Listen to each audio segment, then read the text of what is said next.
Do you feel like Vivek's embarrassing for you like Netanyahu is for me? Yeah, he was. Look, I debated Vivek. Take shots, bro. I'm telling you, when you're an Indian American politician who's an immigrant, you probably don't want to insult people who've been born in America, white Americans. Like, it's just dumb what he did. Like, I don't understand what he was thinking. Adam Friedland had Representative Ro Khanna on his show, and let me tell you, it was fantastic. I want to mention this. You were co-chair of Bernie's campaign in 2020, right? Yeah. It seems like our former president, if you think about everything that's happened since he was president, it's been now the third presidential election since he's left office, that his influence on that primary was pretty much, it was that, and now he's making Netflix. Well, I mean... Right. Come on, bro. Friedland was talking about Obama, by the way, not a lie detected. Then this happened. I didn't agree. I didn't agree. I don't know what his role was, but certainly I didn't agree with people coordinating to drop out of the primary. But Buttigieg endorsed. So again. Who was it? I mean, I don't know if it was Pelosi or who. I don't know who. There were certainly powers that be in the Democratic primary, DNC. You can't take the shot. Well, you're still with the boys. With who? With Bernie? You're still in the world. To but me, you blame him. You don't blame like all the other things that happened. The DNC, and they basically cut deals. Biden's team with these other candidates to get them out of the race, and they all dropped. They all endorsed. And how did that feel? Terrible. I mean, it felt like it was taken from us. And there would be more. You're surrounded by some of these people, are the dregs of humanity, right? Yeah. You know, in these marble halls. You see a guy walking down the hall, you're like, oh, that guy's been accused of like potentially sleeping with a minor. Like, how do you like function in like a world of scoundrels? You know what I mean?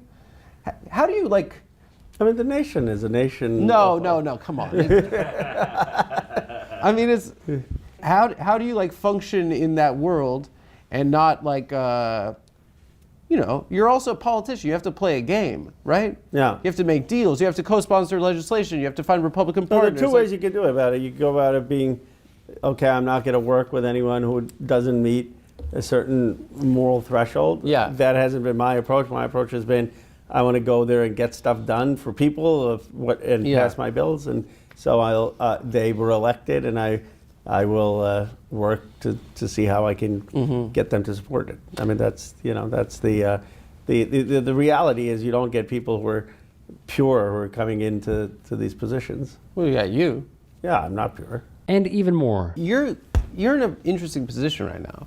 Because that's one way of saying it. Yeah. Because your district is Silicon Valley, right? Yeah. Okay, and there's been a realignment in tech, like to the right. We saw the move to the right. Yeah.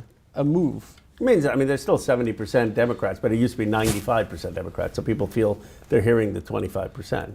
The thing that drives me nuts about these people, and you're really not going to agree with me on this because you can't, and you shouldn't agree with me, but these are some of the biggest dildos in American society. I mean, like, how do you define dildo? They're people that understand they're capable of understanding the flaws and inefficiencies and the ills of society. Correct. But they have the ego that says that only I, a genius philosopher king, am the one that's... You love my speech. Make my speech go viral. Everyone needs to listen to my FDR speech. I call it the aristocracy of talent, this is what they believe. Including commentary on Elon Musk. This freaking Musk, is it just that he posts the lamest memes for Reddit guys, right? And basically pumped a stock price of a company that made 4 cars that explode constantly, and the new one is just... I'm not gonna, obviously he's your best friend. You don't have to talk shit about him. Don't be a dick. So he called you a dick? Yes. You say what he is. Use my line. Which is? Look at the camera. Dildo? Just say he's a dildo. No, okay. He calls me a dick, I call him a dildo. I don't know if that's, fully symmetrical warfare. You're a real human penis. This guy is a plastic. Okay. Lastly, Khanna would give this statement on why politically he continues to keep the faith. How the do you really think you can fix this? Legitimately. It seems I'll tell you why. so broken. I'll tell you why I do. For two reasons. One, because Trump is going to break this thing so much. He's going to fuck up so bad. And it's going to be such a moment of crisis that something new can emerge. Honestly, if Harris had won, I think, obviously I worked really hard to see that happen, but to have big progressive change would have probably been harder because it would just kind of be more status quo. Here, Trump's really breaking everything down. And people are going to be desperate for something new. And that reminded me of a discussion that I had on my podcast, The Rick Strom Show, which you all should go subscribe to immediately, with Professor Richard Wolff. Take a look at this. What is the biggest reason you think someone should be hopeful for the future? I see an empire in decline. And one of the features of a declining empire is that slowly but steadily, larger and larger portions of the population begin to understand that the empire is over. What kinds of jobs have we lost in the last 40 years? Overwhelmingly, manufacturing jobs, well-paying, unionized jobs where a single individual, usually the father, could earn enough money to take care of his wife and children. That's not true anymore. The reality is that the standard of living of the mass of Americans is declining. The reality is that the gap between rich and poor is bigger now than it has been at any time in the last half century of this country's history. The so-called American dream is now out of reach to the majority of Americans. What kind of dream is that? And it's frustrating people. And in their frustration, they are vulnerable. They may decide it's black people. That's an old one here in America. Or they might decide it's immigrants. Or they might decide it's those bad Chinese people. But you know something? None of that works. It doesn't make any difference. And then they're going to, sooner or later, begin to ask the question, gee, maybe those aren't the problems. And then people like me come and talk to them, and they say in numbers that I find gratifying, gee, maybe you have a point. And my explanations to them will say things like the following. You're upset that the goods from China were made by Chinese workers, as indeed they were, over there in China, as they were, and they're coming here, and there are no jobs for you here in America because all that stuff, all the clothes we wear, the appliances we use, and so forth, are coming from China or other such countries. And I say, yes, but let me explain to you what you know, but you're not thinking clearly. How did the goods stop being produced in Chicago or Detroit or Pittsburgh and move to China? Did the Chinese do that? No. They didn't have the power to do that. Those were American companies hiring American workers to produce all that stuff here in America.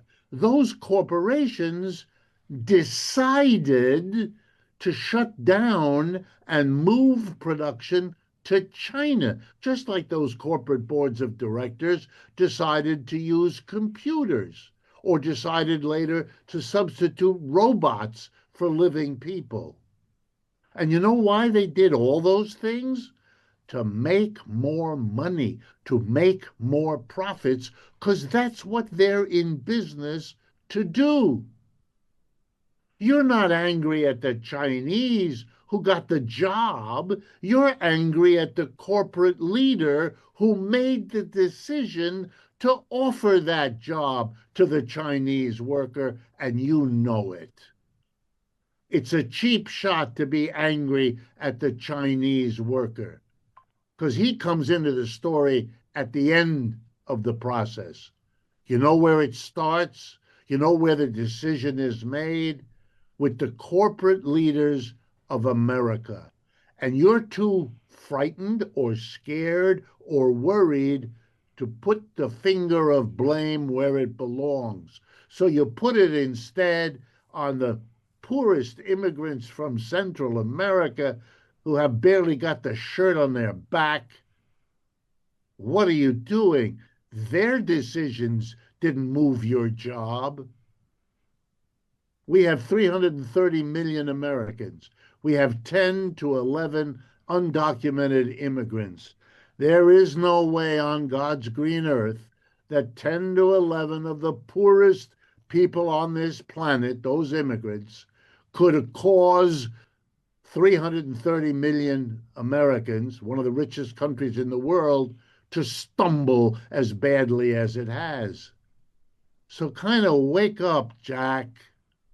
Your concern is with a system that makes it profitable and therefore rational, reasonable to move production out of the United States and into other parts of the world, and not worry that the extra profits they make from doing that means a lifetime for you and your family that becomes more difficult each day. When I finish with such explanations, I can see in their eyes, no matter what they say to me, that they have now a new and different way of understanding what's happening to them. And that gives me a lot of hope. If you can and are willing, please become a paid member here at TYT Sports. And or go to tyt.com/join. In addition, you can follow me on Twitter, Instagram, and TikTok. Appreciate it. Have a great day.